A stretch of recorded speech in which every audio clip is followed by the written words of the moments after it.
नमस्कार, स्वागत है आपका हमारे यूट्यूब चैनल में। और सबको मेरा राम राम, मेरा प्रणाम। बड़ों को छोटों को प्यार। और आप भी अपने घर में सब कुशल मंगल होंगे। और हमारे उत्तराखंड में तो चुनाव ख़त्म हो चुके और हम भी अपना मतदान करके आ ही गए थे। और मैंने पहले ही बता दिया था कि हम मतदान करने के लिए गए थे और हमने छोड़ा नहीं है अपना मतदान। और हमारा भारतीयों का ये हक है, वही तो ज़रूरी है हमारा कि वोट देने हम ज़रूर जा सकते हैं। कोई रोक टोक नहीं लगा सकता हमारे पे कि मत जा वहाँ वोट देने, मत जा। कोई रोक कर भी तो हम छोड़ेंगे नहीं उसको। कोई बोलेगा वहाँ किस लिए जा रहे हो वोट देने के लिए, हम तो जाएंगे। और ये हमारा हक है और 5-5 साल में हमारा हक बनता है ये वोट देने का। कोई हमें बोल भी नहीं सकता कि कहाँ के नागरिक को हम कहेंगे। हम गर्व से कहते हैं हम भारत के नागरिक हैं। और हम हर कोई घर घर से वोट देने जाता है, अपने वोट कोई नहीं छोड़ता और छोड़ने भी नहीं चाहिए किसी को। तो हमारे घर से तो सारे गए वोट देने के लिए। और वोट किस लिए छोड़नी यार, किसी के हक में तो जाएगी हमारी वोट, ये थोड़ी है। और देखो, वादे तो सभी करते हैं, ऐसा तो है नहीं जो वादे कोई नहीं करता। हर पार्टी करती है वादे, पर वादे तो कोई कोई पूरा करता है। हर किसी से वादे पूरे नहीं होते, पर आजमाना चाहिए, हर किसी को आजमाना चाहिए। और मोदी जी को तो काफ़ी लोगों ने सपोर्ट कर रखा है, ऐसी बात नहीं है। पर एक बात की नाराज़गी मोदी जी से ज़रूर है कि अभी एक वीडियो वायरल हुई थी, राजस्थान से, कहाँ से, हरियाणा से हुई थी वो। तो उसमें मैंने सुना हो कि मोदी जी गद्दी छोड़ दियो रे और नौजवान आएंगे उसमें गद्दी में।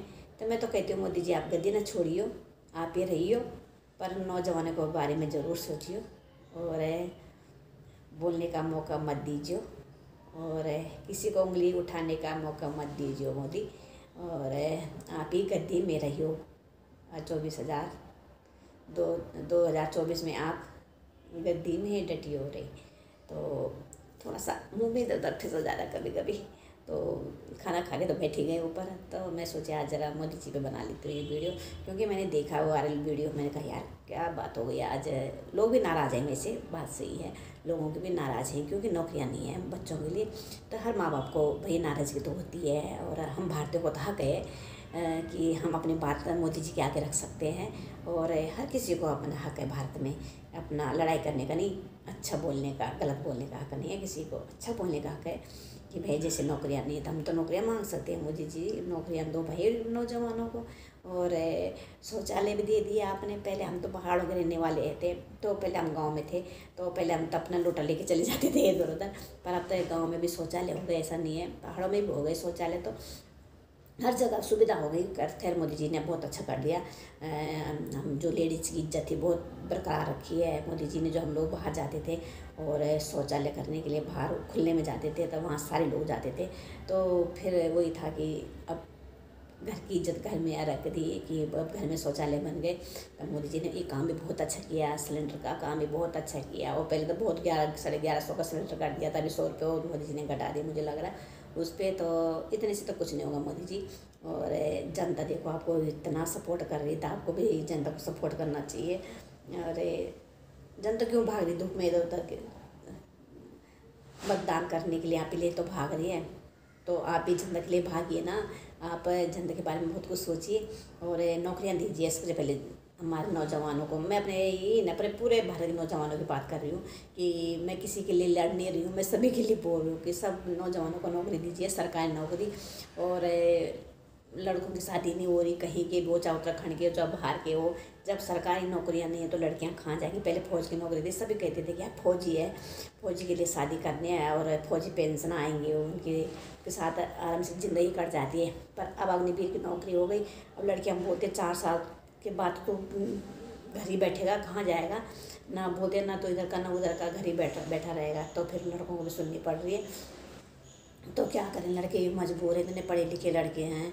वो माँ बाप ने इतना कर्जा निकाल के लिखाया पढ़ाया बच्चों को, और बाद में बच्चे से घूम रहे हैं, तो क्या फ़ायदा है। मोदी जी आपसे ये रिक्वेस्ट मैं बहुत बार कर चुकी हूँ कि नौकरी दीजिए नौजवानों को।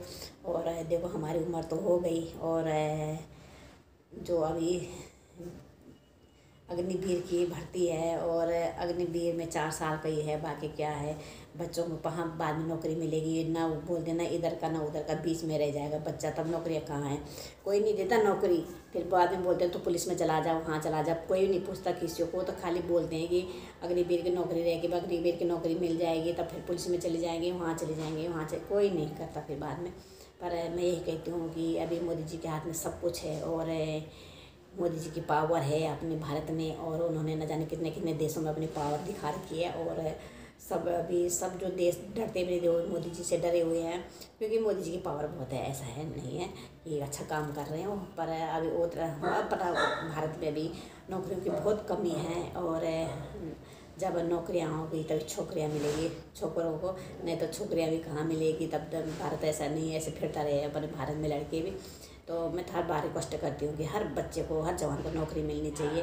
और भैया पढ़े लिखे बच्चे हैं, इतना पैसा लगाया माँ बाप ने, तो थोड़ा सा मोदी जी आपको थोड़ा सा ज़्यादा ही सोचना चाहिए नौजवानों के बारे में, क्योंकि नौजवान भाग भाग के रैली में जाते हैं, वोट देने जाते, कोई नहीं छोड़ते, बच्चे भी नहीं छोड़ते, नौजवान बिल्कुल नहीं जाते, बल्कि नौजवान बूढ़े अपने माँ बाप को लेकर, नौजवान खुद बुढ़े माँ बाप को लेकर जाते कन्नों में बिठा बिठा के, इसलिए ले जाते हूँ क्योंकि मैंने खुद देखा, जब मैं मतदान करने गई थी तो वहाँ पे इतने बुजुर्ग आ रखे थे कि कम से कम 100-110 साल के आ रखे थे। मैं देख के मैं गई, मैंने कहा देखो सभी आ रहे हैं मतदान करने के लिए, तो फिर भी हम तो ठीक हैं, हम तो जा ही सकते हैं। हम भी गए धूप में, तो हमने किसी के लिए एहसान नहीं किया, ये हमारा हक बनता है भारतीयों का। और हम तो खुश होकर गए, खुश होकर मतदान करके आए। और मैं काफ़ी टाइम से वीडियो भी डाल रही हूँ, तो ठीक है। मैं तो मोदी से बार बार ये रिक्वेस्ट, वीडियो में भी रिक्वेस्ट करती हूँ, हर बार ये रिक्वेस्ट करती हूँ कि मेरी ये रिक्वेस्ट है, बाकी सारा काम बहुत अच्छा है आपका, किसी को किसी की शिकायत नहीं किसी चीज़ की आपसे मोदी जी। यही शिकायत है कि बस नौकरियां नहीं हैं अपने भारत में, तो नौकरियों का कर दीजिए, आप भंडार खोल दीजिए। और नौकरियां तो हैं आपके पास, पर उनका भंडार खोल दीजिए आप, क्योंकि अब 2024 में तो दिखा दीजिए कि मोदी जी क्या चीज़ हैं, और नौजवानों के अच्छा भला कर सकते हैं आप, और आप कर सकते हैं नौजवानों को भला, क्योंकि जब तक नौकरी नहीं होगी तब तक मुश्किल है बच्चों का। और बच्चे भी इधर उधर भटक रहे हैं, इतने पढ़े लिखे बच्चे ना, माँ बाप ने पैसा खर्च कर दिया, और ऐसे नौकरियाँ नहीं हैं जैसे बच्चे कर सकते हैं, जैसे बच्चे चाहते हैं। पढ़े लिखे बच्चे, हर बच्चा चाहता है कि मुझे अच्छी नौकरी मिले, नौकरी करना चाहते हैं बच्चे, ऐसा नहीं जो नौकरी नहीं करना चाहते। भारत का हर कोने कोने में बच्चे अच्छे हैं, ऐसा नहीं है, पूरे भारत में बच्चे अच्छे हैं, नौजवान अच्छे हैं, नौकरी करना चाहते हैं, चाहे कोई भी हो। और देनी भी चाहिए उनको नौकरियाँ। जब नौकरियाँ नहीं रहेगी तो बच्चे कहाँ जाएंगे नौकरी करने के लिए। और ये तो बच्चे तो विश्वास करते हैं हर किसी पे, हम आप ही मोदी जी विश्वास करते हैं। और चाहे कोई भी हो, चाहे मैं किसी पार्टी को नहीं बोलूँगी गलत है, सभी अच्छे हैं अपने लिए, पर जो करेगा तो उसी को अच्छा बोलते हैं कि भाई इस पार्टी ने किया, इस नेता ने ये किया, तो उसी को सपोर्ट ज़्यादा जाता है। तो अब ज़्यादा से ज़्यादा नौकरी दीजिए। और ये भी कहीं बहुत सारे लोग घूसखोरी मची है कहीं कहीं पे भी, और उत्तराखंड से लेकर न जाने कहाँ कोने कोने तक घूसखोरी है। पर घूसखोरी कौन करता है वो सभी को पता है। तो सभी के लिए एक जैसा रूल होना चाहिए, मैं तो बोलती हूँ। बाकी इससे क्या लेना देना हमने, जो कोई कुछ भी करे, हमें तो अपने बच्चों के लिए करना है, और मेरे जो भारत के बच्चे उनके लिए करना है। मैं नहीं सोचती कि मेरे बच्चों के लिए हो, सबके बच्चों के लिए नौकरी होनी चाहिए, सब नौजवानों के लिए नौकरी होनी चाहिए। जब मोदी जी आपके कंधों पे इतना बोझ आ गया, और सभी को पता है कि मोदी जी हमारा परिवार है, मोदी जी का परिवार है, तो परिवार तो आपको देखना ही पड़ेगा। मोदी जी चाहे कैसा भी हो, आपको लोड उठाना ही पड़ेगा परिवार का। और पूरे भारत का कोने कोने तक आप जुड़े हो अपना परिवार के साथ। इतना बड़ा परिवार मिला आपको, आप तो खुश नसीब हो, इतना बड़ा परिवार मिला जो आपको।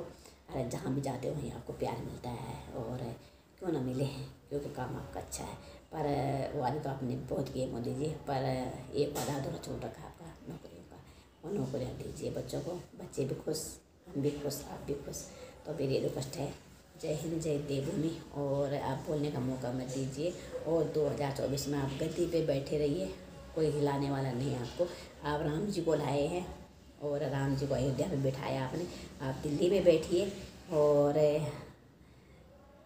कुर्सी कोई हिलने नहीं देगा, आपकी कुर्सी आपकी बनी रहेगी। और 2024 में पक्का आपकी कुर्सी बनी हुई है।